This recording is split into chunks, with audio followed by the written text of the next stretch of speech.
maglalagay po tayo ng coco peat. Ano? I-condition po natin muli. Ito po yung coco peat. Maglalagay tayo ng 20% na coco peat at 20% na vermicast. Lagay po natin ang coco peat. Ang purpose po ng coco peat, para po manatiling buwagag ang lupa. No? Manatili po makagala. Malayang makagala yung kanyang mga ugat ng ating mga tinatanim na halaman. So pagkas po ng coco peat ay maglagay po tayo ng vermicast. Ito po yung ating vermicast. Yan. Mga 20% din po. No? So, tapos imimix nyo pong mabuti yan. Tapos kuha tayo ng ilang piraso ng ating seeds. Sa isang bote po, pwede po kayong magtanim hanggang 3 hanggang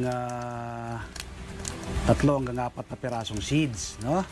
Pag tumubo po lahat, i-transplant na lang po ninyo. Kuha tayo. Ito ang ating seeds. Maliliit lang po ang seeds kasi niyan. Ayan o, kita nyo po. Maliliit lang ng seeds. Ayan o.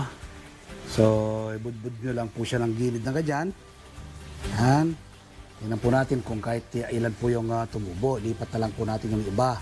Pag tumubo po lahat. Tapos, takpan nyo lang po ng lupa uli. No?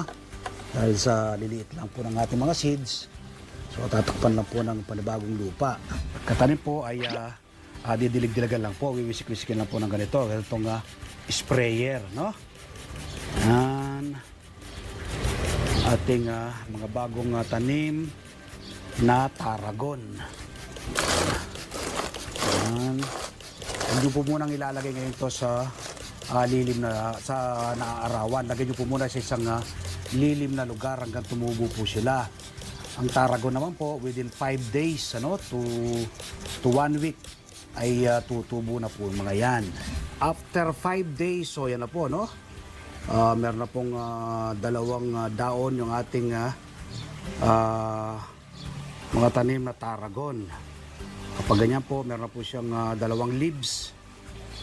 Pwede na po yung direktang paarawan para manatiling matibay, ano? Hindi po maging leggy, payat, hindi magiging payat yung ating mga halaman. Kaya direkta na po silang paarawan kapag ganyan lumitaw na yung kanilang 2 leaves. So ito po yung ating mga tanim na tarragon at pwede na ka na pong umarbest after 2.5 months. Ano? Ang pag-harvest naman po yan ay kakatings ka lang po. No?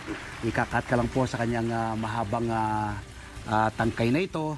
Tapos sa bandang ilalim, usbong pa rin po yan ang usbong. Tutubo na siya ng tutubo.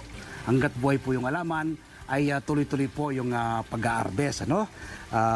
Meron ka pong supply ng tarragon. Alas hindi po siya inaalagaan. Ano? Ako po yung nagdadagdag lang ng vermicast dyan. At dahil lang kang pamamaraan ay self-watering, kaya kapag ilalagay ko po yan, binabantay-bantayan ko na lang po. At tinitingnan ko kapag may naninira, nag-spray po ako ng OHN. Simpleng alagaan at patubuin ang tarragon sa mga bote ng mineral water.